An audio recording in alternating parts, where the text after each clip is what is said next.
अच्छे दिन। ये काला धन वापस आना चाहिए। ये चोर लुटेरों से एक एक रुपया वापस लेना चाहिए।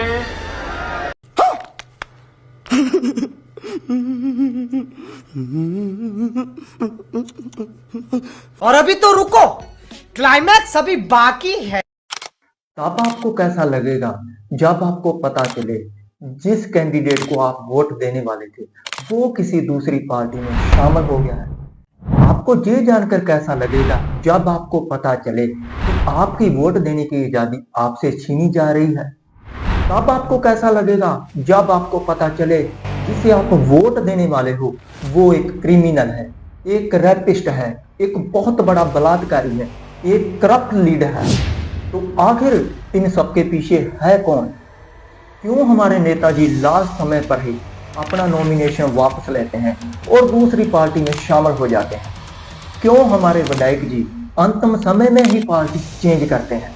सबसे पहला कारण, उन्हें बहुत सारा पैसा ऑफर किया जाता है। जब पैसे से काम नहीं चलता तो सेकंड, उन्हें इमोशनली टॉर्चर किया जाता है। नेताजी और उनकी फैमिली को डराया जाता है, धमकाया जाता है। एंड थर्ड, पास्ट में अगर नेताजी पर कोई एफआईआर होती है तो उसे ठीक इलेक्शन से पहले ओपन किया जाता है। एंड फोर्थ, ईडी को एक्टिव किया जाता है जो कि इलेक्शन के ठीक 6 महीने पहले नजर आती है। तो अब जानते हैं वो कौन है जिसके एक इशारे पर ईडी एक्टिव होती है, जिसके एक इशारे पर ही किसी को भी जेल में डाल दिया जाता है, जिसकी उंगलियों पर पूरी कानून व्यवस्था कठपुतली की तरह नाचती है। वो है डिक्टेटरशिप का बादशाह नरेंद्र मोदी। 2014 का वो मनहूस दिन जब मोदी सत्ता में आया, तब लोग बहुत खुश थे, लोगों के कामकाज अच्छे चल रहे थे, लोग ग्रो कर रहे थे और उन्हें कहीं ना कहीं एक उम्मीद थी कि अब तो अच्छे दिन जरूर आएंगे, क्योंकि मोदी जी ने खुद बोला है अच्छे दिन आएंगे। अच्छे दिन। अच्छे दिन। बट वो नहीं जानते थे इन अच्छे दिनों की शुरुआत नोटबंदी से होने वाली है। यानी 8 नवंबर 2016 की रात्रि को 12 बजे से वर्तमान में जारी 500 रुपए और 1000 रुपए के करेंसी नोट लीगल टेंडर नहीं रहेंगे। जिसने लोगों के कामकाजों को छुड़वाकर बैंक की लाइनों में लाकर खड़ा कर दिया। नोटबंदी का सबसे बुरा असर लोगों के कामकाज पर देखने को मिला। भीलवाड़ा जिले में नोटबंदी निर्णय के 45 दिनों बाद भी बैंकों के हालात अभी तक सामान्य नहीं हुए हैं। रोजाना की तरह बैंकों में लंबी लंबी कतारें लग रही हैं। नोटबंदी से ग्रामीण अर्थव्यवस्था और छोटे दुकानदारों पर काफी प्रभाव पड़ रहा है। दूसरी तरफ आमजन भी नोटबंदी की समस्या से जूझ रहे हैं। करजालिया क्षेत्र के भगवानपुरा बैंक ऑफ बड़ौदा पर भी लोगों को राहत नहीं मिल पा रही है। ग्रामीण पन्नालाल का कहना है कि करीब 15 दिनों से रोजाना बैंक के चक्कर काट रहा हूं, लेकिन अभी तक पैसा नसीब नहीं हो पाया। घर का सारा कामकाज छोड़कर रोजाना बैंकों के चक्कर काट रहे हैं। कहीं केस खत्म की समस्या तो कहीं सर्वर डाउन में से लोगों को अभी तक निजात नहीं मिल पा रही है। हम लोगों की आर्थिक कंडीशन को जानने के लिए लोगों को 3 कैटेगरी में रखते हैं। नंबर 1, लो क्लास पीपल, जो बिल्कुल गरीब होते हैं। अगर वो आज काम करेंगे तो शाम का खाना उनके घर बनेगा, अदरवाइज उन्हें भूखा सोना पड़ेगा। सेकंड, मिडिल क्लास पीपल, जो ना तो ज्यादा गरीब होते हैं और ना ही ज्यादा अमीर होते हैं। And third, high class people, बहुत अमीर लोग। नोटबंदी से लो एंड मिडिल क्लास लोगों को सबसे ज्यादा नुकसान हुआ।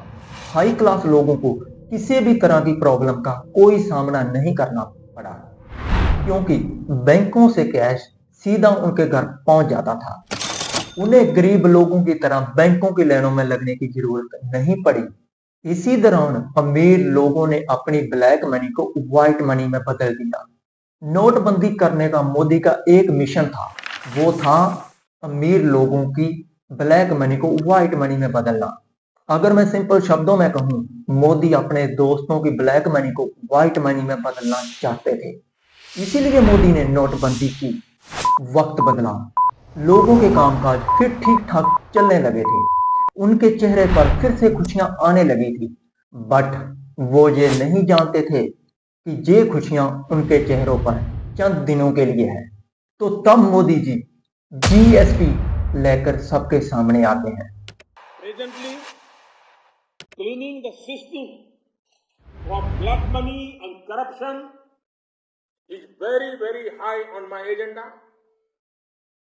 This goes closely after digitization and introduction of GST.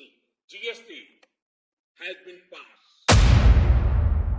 This is expected to be implemented in 2017. We are moving towards a digital and cashless economy. नोटबंदी के बाद अब जीएसटी ने लोगों को और टेंशन में डाल दिया। बहुत सारे फिनांस एक्सपर्ट, फिनांस एडवाइजर कहते थे नोटबंदी लोगों के हित के लिए है, इससे महंगाई कम होगी और लोगों की कमाई में और बढ़ोतरी होगी। बट ये सब दावे खोखले थे। हुआ इसके उलट। आज महंगाई पीक पर पहुंच चुकी है।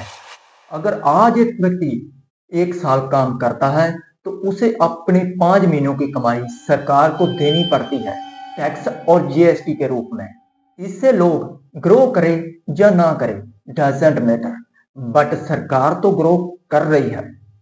मोदी जी लोगों का ध्यान खींचने के लिए हर बार कोई ना कोई स्टंट खेलते हैं, ठीक वो भी इलेक्शन से पहले, जिससे लोगों का ज्यादा से ज्यादा ध्यान मोदी की तरफ हो जाए। जिसके लिए मोदी जी के पास गोदी मीडिया है, जहां पर सुबह से लेकर रात तक, रात से लेकर सुबह तक मोदी जी होती रहती है। मोदी जी का जाप होता रहता है। ये आप मुझ पर सवाल खड़ा करें। आपको क्यों लगता है कि मैं किसी पार्टी की तरफ से सवाल पूछ रही हूँ? तो चलिए इसे और विस्तार से समझने की कोशिश करते हैं। बात 2013 की है, जब मोदी ने कहा था अगर हमारी बीजेपी सरकार बनती है तो विदेशों में पड़ी ब्लैक मनी हम वापस लाएंगे, जिससे हर किसी के अकाउंट में 15-15 लाख रुपया आएगा। मेरे कांकेर के भाइयों बहनों, मुझे बताइए कि हमारी चोरी किया हुआ पैसा वापस आना चाहिए कि नहीं आना चाहिए? ये काला धन वापस आना चाहिए?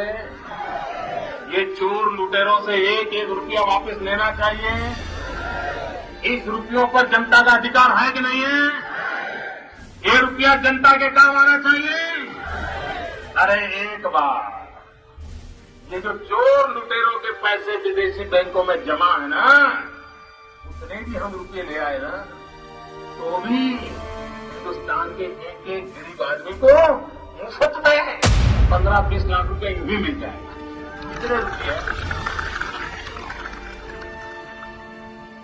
ये हमारे एमपी साहब कह रहे थे रेलवे लाइन कि काला धन वापिस आ जाए, जहां चाहो वहां रेलवे कर सकते हो। ये लूट चलाइए और बेशरम होकर के कहते हैं सरकार आप चलाते हो और पूछते मोदी को कि कैसे लाए।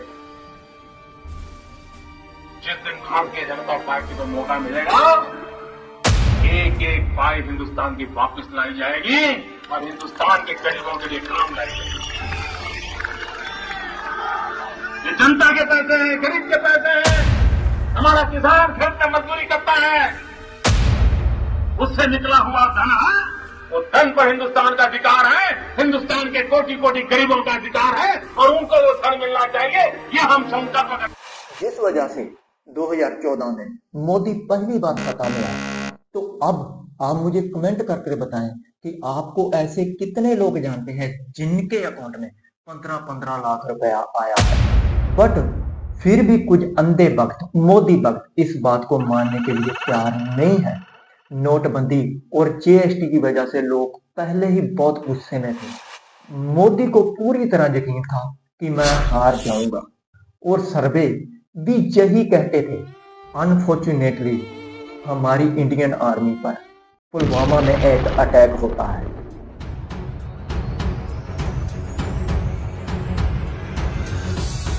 तो तब मोदी जी पुलवामा अटैक को अपना हथियार बनाकर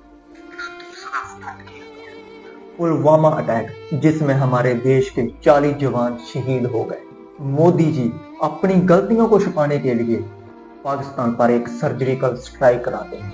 तब हमदर्दी के साथ साथ लोगों के इंटेंशन क्रैक करने में मोदी कामयाब हो जाते हैं, जबकि पुलवामा अटैक मोदी सरकार की सबसे बड़ी फेलियर और सबसे बड़ी लापरवाही थी। हमारी तो गलतियां थी, हमारी आप समझिए कि हमने जो इंतजाम होने चाहिए थे वो सब नहीं किए थे। उन्होंने एयरक्राफ्ट मांगे थे जो आसान मेरे से मांग लेते तो मैं दे देता। उन्होंने होम मिनिस्ट्री से मांगे 4 महीने तक, अकॉर्डिंग टू भास्कर में न्यूज है, वो 4 महीने तक वो चिट्ठी पड़ी रही, कोई जवाब नहीं दिया, उनको जहाज नहीं दिए, फिर वो सड़क से आए। इन सबसे मोदी को क्या फर्क पड़ता है? फर्क तो उन्हें पड़ा जिसके माता पिता से उसका बेटा छीन लिया गया, जिसकी बहन से उसका भाई छीन लिया गया, जिस पत्नी से उसका पति छीन लिया गया, जिस बेटी से और बेटे से उसका पिता छीन लिया गया, और हमारे से हमारे देश के बहादुर जवानों को छीन लिया गया। लेकिन मोदी को क्या? मोदी को तो सिर्फ एक चीज से मतलब है, वो है वोट, वोट और बस वोट। आप तब तक वो वीडियो निकालिए जहां पर बोल रहे हो कि इतने शहीद हो गए और मुझे वोट दो। चला पीछे मुद्दे देख डिबेट करने आए थे और मैं मेरे फर्स्ट टाइम वोटर से कहना चाहता हूं, आपका पहला वोट पुलवामा में जो वीर शहीद हुए, उन वीर शहीदों के नाम आपका वोट समर्पित हो सकता है क्या? पुलवामा अटैक का नतीजा क्या निकला?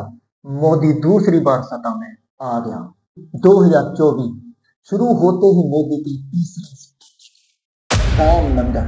राम मंदिर बनाकर मोदी ने हिंदू धर्म के लोगों को इमोशनली टारगेट किया। मोदी ये बात अच्छे से जानते हैं कि अगर हिंदू धर्म के लोगों को राम मंदिर बनाकर दे दिया जाए तो ये बेवकूफ लोग मुझे हंसकर वोट दे देंगे। लेकिन होगा क्या? ये तो आने वाले कुछ दिनों में पता चल ही जाएगा कि बोले बाले लोग मोदी के राम मंदिर वाले जाल में फंस जाते हैं या फिर अपनी सूझबूझ के साथ अपनी वोट करते हैं। ये तो आने वाला वक्त ही बताएगा। उससे पहले हम जानते हैं कि कैसे लोकतंत्र को खत्म किया जा रहा है।